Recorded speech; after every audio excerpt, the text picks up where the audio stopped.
Hello, everyone. Welcome to LED, Leadership with Ed. I'm Ed McGill, co-founder and partner of McGill Junkie Wealth Management.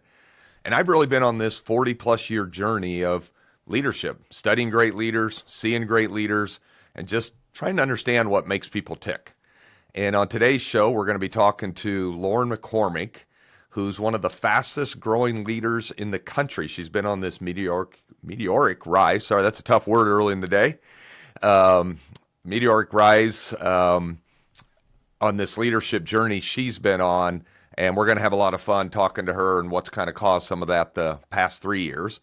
But first, I want to thank everyone who's joined and watched previous episodes of LED during this inaugural season on Apple, YouTube, and Spotify. You can catch new episodes dropping every other Wednesday, and we got some great things coming up towards the end of the year highlighting entrepreneurs, younger leaders, older leaders. It's going to be a really great, strong finish to the year. But now let's welcome Lauren McCormick. Hello, Lauren.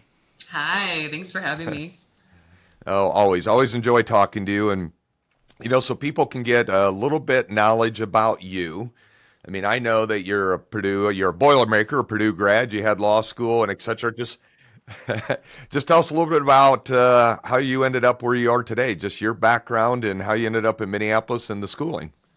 So I went to college at Purdue and started in business. Thought that's the path I would go. And when I decided I want to go to law school, I switched to a communications undergrad, which is probably a little not aligned with the industry that we're in today. But I went to law school back in the Twin Cities in St. Paul. And while I was in law school, ended up having the opportunity to intern at Northwestern Mutual. And so I started in compliance. And it was a really interesting way to start in this career. But I've been here for 15 years now and have held multiple roles and gotten to experience, I think, the full gamut of what our industry has to offer. So we're going to be talking about some of those roles and being in the wealth management industry that you have been for these 15 years. Couple things though first. One, talk about law school because you're not practicing law. I know that was important when you were in compliance. But did law school help develop any of your leadership skills? Was it critical thinking? Was it working with others? For those out in the crowd here, was law school helpful or not? Yes, it was incredibly helpful. I'm surprised how I used it today. So I wouldn't recommend it for everyone. It's not a sign up. You almost said for anyone. I like that. But I use it in ways still today that I didn't anticipate. I was able in law school to learn how to take a lot of very complex information and a large amount of material and synthesize it to not only have a really strong argument, but make it simple for others to understand. And that's something that I think has carried with me so well in what I do today, because there's a lot, as you know, of complexity in our world, whether it's in the industry, products, or whether it is how we're going to organize structure as teams and how we're going to grow. And so the ability to be able to take a lot of information and analyze it with the most important pieces of it and then help others pull them along the way and explain why that's important to them is, I think, a key skill for every leader. No, that's awesome. And tell just briefly about the organization you help lead with BJ Hellier up in the Twin Cities so people can get a scope of just how large this organization is that you and BJ are really co-leading going forward now. Yeah, so BJ is the associate managing partner of our firm, and I am the associate managing partner. And we have about 550 people total in our firm throughout Minnesota, Western Wisconsin, and Iowa. And we have about 60 team members within our organization that are direct employees to us. And then everyone else are advisors, leaders, and their own teams. That's how we roll up to the total of 550. That's awesome. I don't know if anyone else caught that Freudian slip there that Lauren had. She said BJ is the associate managing partner. No, I didn't. Yes, she did. So we'll We'll be checking to see the headlines in the next coming months if maybe there's some news there that we're just not aware of, and hopefully BJ does not listen to this on that. So But he's on vacation this week, so maybe that slip was because I'm in his shoes while he's out. We're a good team. good cover up. So on that side, when you when I think about just this rise you've had in the past 3 years, and you started in compliance, but talk about what a chief growth officer does for the firm, and then I think the listeners would be really curious of how you have seamlessly integrated yourself as an advisor, consultant, and really a team member for some of the largest and most successful wealth management firms across the country. And that's a unique skill set. So, talk a little bit about some of these roles and then how you build that trust and confidence early on. Oh, that's a great question. So, to go to your first question, chief growth officer. So, I was the first chief growth officer within our firm, and that role works with our advisors that are 5 or more years in the business, which means at that point, they're more complex. And so you're working with those who've just moved into their 5th year, but all the way through retirement. And so it really runs the gamut, because the neat thing about this space is everybody's practice, their team, their firm looks very different. They have a lot of autonomy in how that looks. And so my role was to help them grow in whatever way they wanted to grow and how to maximize their strengths and build their team. When I think about your second question on, can you repeat it again, on leadership? It's more, I've noticed that you've been able to seamlessly integrate yourself into, like McGill Jungie, with watching you and Gina and our leadership team work together. I've seen that with other teams, and these large wealth management firms are very protective of their time and who they let in. You've seemed to have been able to just be woven into their fabric of their firm. Yeah, so that I think is very much attributed to the groundwork that was laid and things that were instilled in me before I even had the opportunity to work with these teams. So one of the very first mentors that I had here taught me in compliance, the art of having really difficult conversations and having those people, both parties, walk away still feeling like you're on the same side of the table. That's an art. And it starts with That could not have been easy. It's not easy. And in compliance, you're having really difficult, challenging conversations. And the ability to do that, it all starts with the relationship. And so when you can come to the table and put your own needs aside and really figure out what drives someone, what do they want to be? How do they want to show up in this world? What do they want to become? And then make sure that you are focusing on them, and then together, what do we need to do? What do we need to work through? Whether it's something fun, inspirational, or whether it's something that's really difficult. But I think making sure that you're putting others' needs first before your own and always taking that into account is what helps spur those conversations. And what helped allowed me to work with those teams. The other thing is I always was challenged to make sure that I was willing, those teams allowed me to have a seat at the table with them. But I think it's because we were very aligned in how we see growth. And the top teams I work with today, they aspire to be the best. They aspire to be the best for their clients. They want to show up well. They want to show up well for each other. And They want to push each other to grow. And I saw what those teams were doing, how they were growing, and I challenged myself in ways that weren't necessary for my role, but I knew would give me more opportunity in the future. Whether that was taking my CFP when I was still in compliance. I didn't need to become a certified financial planner, and yet I knew that that would help me speak the same language as our advisors. Or whether it was getting a coaching certificate and becoming a certified financial services coach, but things that would help me bolster so that when I had opportunities in the future that came around, I was already prepared and can speak the same lingo. And so I think that's about going extra credit, like doing the extra credit things, going the extra mile. And that's one thing that still impresses me to this day about the teams and the leaders that I get to work with. Well, and what's interesting, I hope everyone took note of that Lauren herself has never been an advisor. yet she has her JD, which just shows a higher level of education. Then she said she got the certified financial planning designation, which is not an easy designation to get. There's a lot of tests beforehand and then the final and etc. But by putting in that time, that gives someone credibility, even if maybe they haven't sat in that exact seat. Because, like she said, the lingo was similar. The coaching part through ClientWise and other places where she's got the coaching degrees, it allowed those teams to say, this is a peer. This is someone that we can trust. And, one thing that's interesting on that CFP, because I'm glad you brought that up, that brings up a comment about, being a female leader in what historically has been more dominated by males in general. Now we're seeing a shift in demographics and things in the wealth management. But talk about when you were taking your CFP exam class and what the professor Oh my asked you gosh. to do. Yeah, I mean that's just hilarious. So I'm going to qualify this with I have had incredible mentors in my career and still do to this day, and they all happen to be men. And so I have felt incredibly valued as a woman in our firm and in this industry, and have Oh, that's felt really awesome to hear. honored.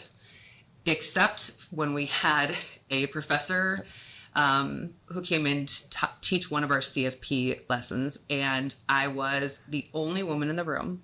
There was about 20 men, and there's 3 rows. I'm in the second row in the dead center of the row. About 15 people total in each row. And I couldn't have been further away from the accessibility of the coffee machine. And right when we kicked off, the professor looked at my name tag. He hadn't been with our group yet. This is the first morning, and said, "Oh, Lauren, could you go make the coffee?" And mind you, I'm sitting there with my Starbucks, so I did not need coffee, nor was I having a conversation. And I was so shocked that someone had asked me. There's no reason he would ask me other than that I was the only woman. Yep. And I asked him, did you just ask me that because I'm a woman? And the whole class went silent. And I had 2 men next to me who are both advisors that I still work with today.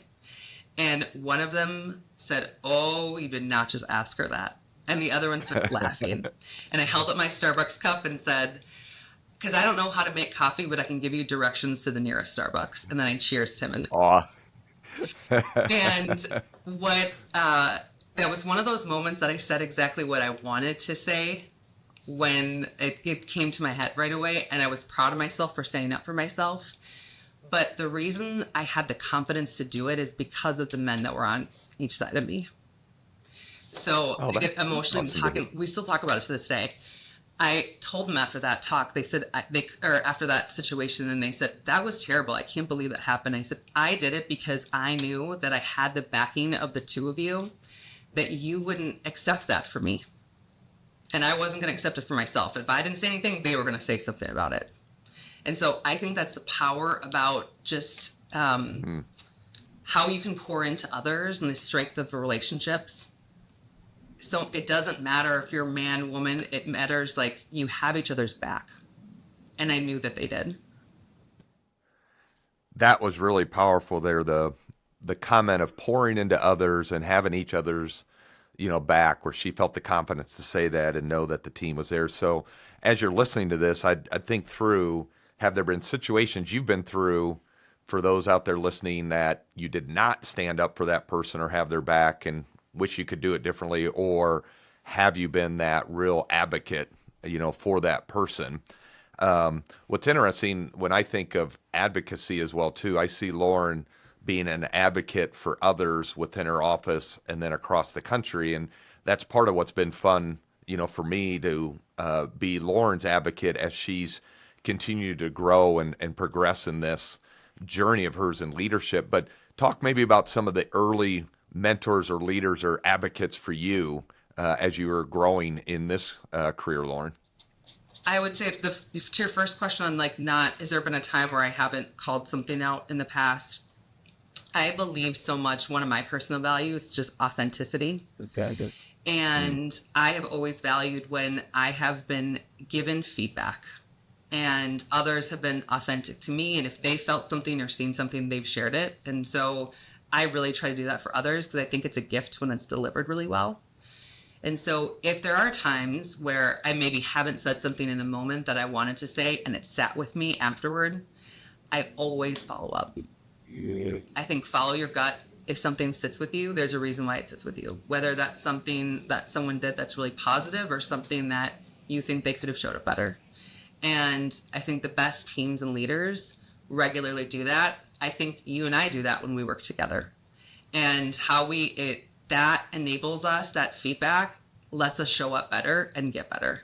And I've talked to so many leaders that are really high up in organizations or leading really large firms, and it gets really lonely.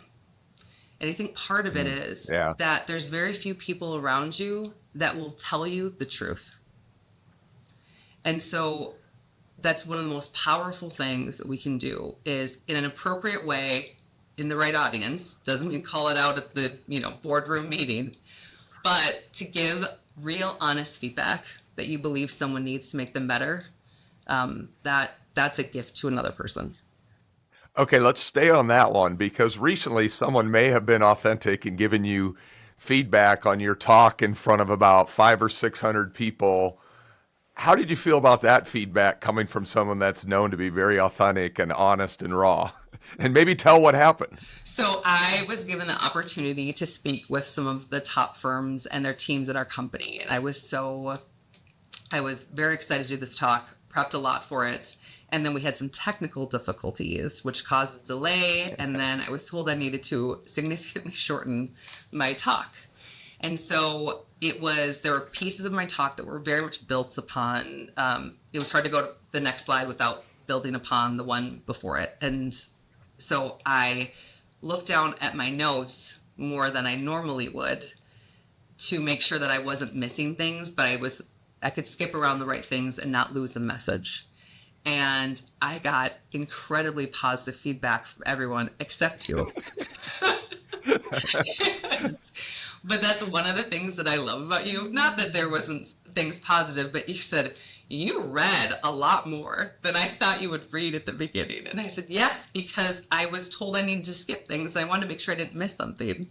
And so I knew I didn't do great in that moment. But I also appreciated you calling it out. And the funny thing is, when people tell you how it is, it makes me trust you more. Because it feels, to me, disingenuous and inauthentic when people tell you you did so great at this or this was so wonderful, when if you're self-aware enough to know that wasn't my A game. Like, having people that will tell you the truth, you trust them more. Oh, I like that. Yeah, you need the truth sayers in your life and who will be the truth tellers. That's even better than the way I said it. So that was, I was about ready to say, if you like what you're hearing, make sure you like below. But I'd say, if you like what Lauren's saying and how she's correcting me, make sure you like this and so we can forward it to others. I do say this a lot to people. I'll ask advisors or leaders that I'm working with, who are the truth tellers in your life? Who are the people that are going to tell you the real truth, both in how you show up personally and professionally? And so I think doing an audit of who we surround ourselves with is so important because we need people that will pump us up when we need to be pumped up and when we deserve it and we needed that encouragement, and people that when we need to reflect or did something maybe that didn't come off the right way or we didn't show up as well as we could have, give us that feedback so that we can learn from that and grow. You know, it's interesting you say that because I'm fortunate that I think with Ross, the co-founder and partner, McGill Junkie with me, has been that for me. He is a little more gentle than I am and saying, hey, probably wouldn't have said it that way, or think about your audience, or, you know, as he's trying to soften me around the edges. And then I'm really fortunate that, you know, my wife, Dawn, who you know, is that at home. And I had a leadership moment with someone not on our team, but had scorned us or, you know, did something that our team did not approve of. And I thought I was being a good leader by not overreacting, not yelling, but effectively cutting that person off And my wife said, I don't think you handled that very well at all. Here's where I think you made some mistakes. Here's where I thought you could have been a better leader and a better example for the firm. And I think you missed the mark. And she said, I think there's still time to correct it. Here's some things to think about. And then I actually followed through on that because, well, she's almost always correct and right. Smart woman. It's a smart woman. So it's important to have them both on the business side and then also on the home front. And when I think of the home front, Lauren, there's obviously tremendous skill set to be a stay-at-home mom and run the household that way.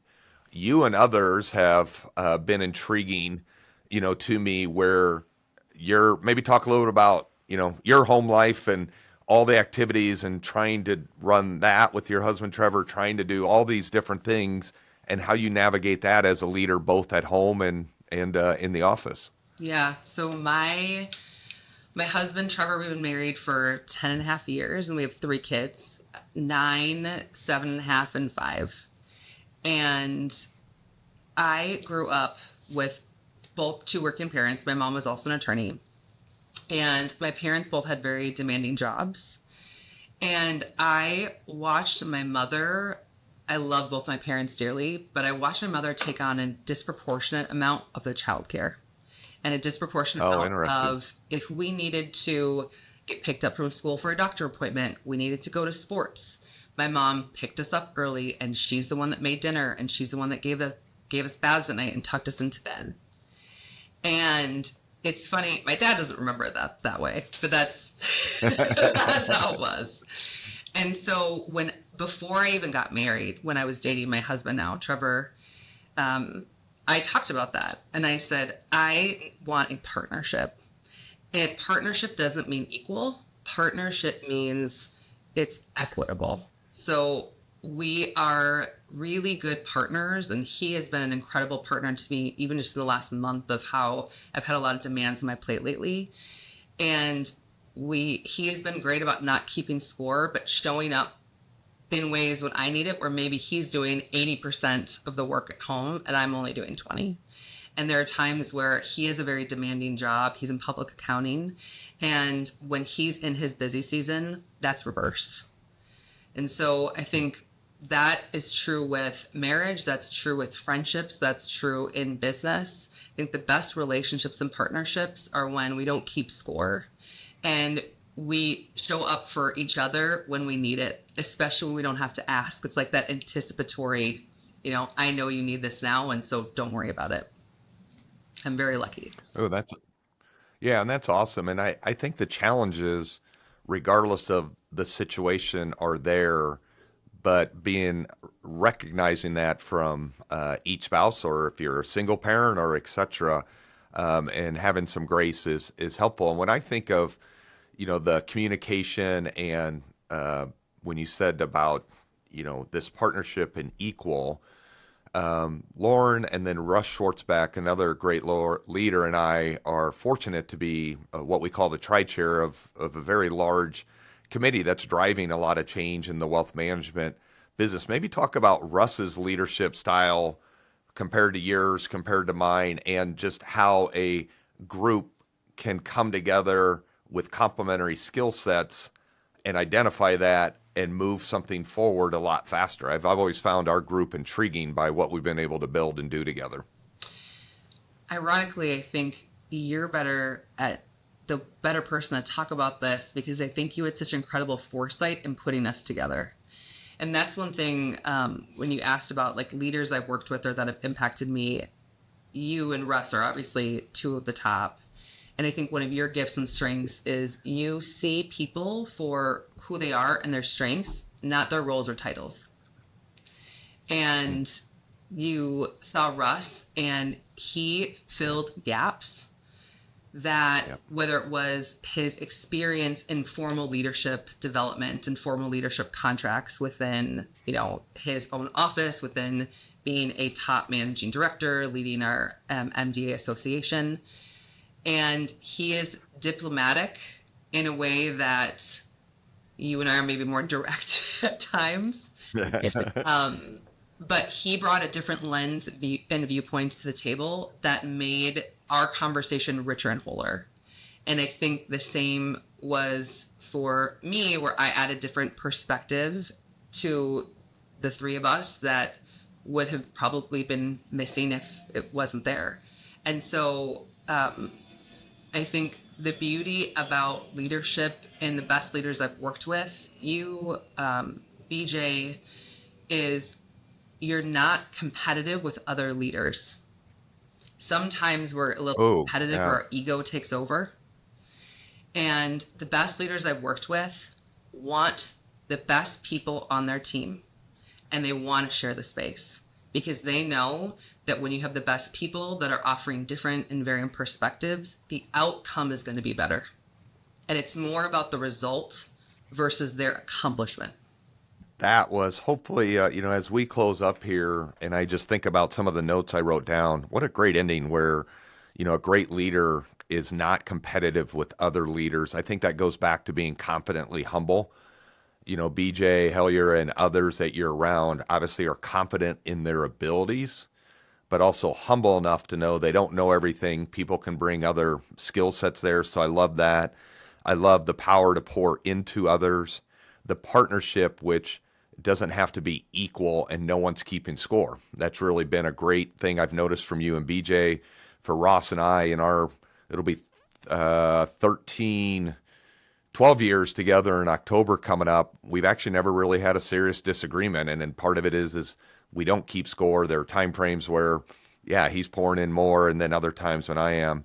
And the last piece with Lauren that I think hopefully everyone takes away is part of the way to merge in seamlessly as a leader is that credibility. What are you doing that's going above and beyond, such as getting the designations, learning the lingo, being able to add value right from the start versus coming in with the yellow notebook and saying, hey, how can I help? And, busy teams, busy leaders aren't looking to explain to you how you can help them. You've got to come to the table already prepared, Lauren. And I've just seen so much of that with you. It's been fun over the past 3 years to watch your growth and development. It's going to be exciting to see where you go. I did leave out the question, what does the future hold for Lauren McCormick? So we'll save that for a future episode and show. So be aware and that one will be coming.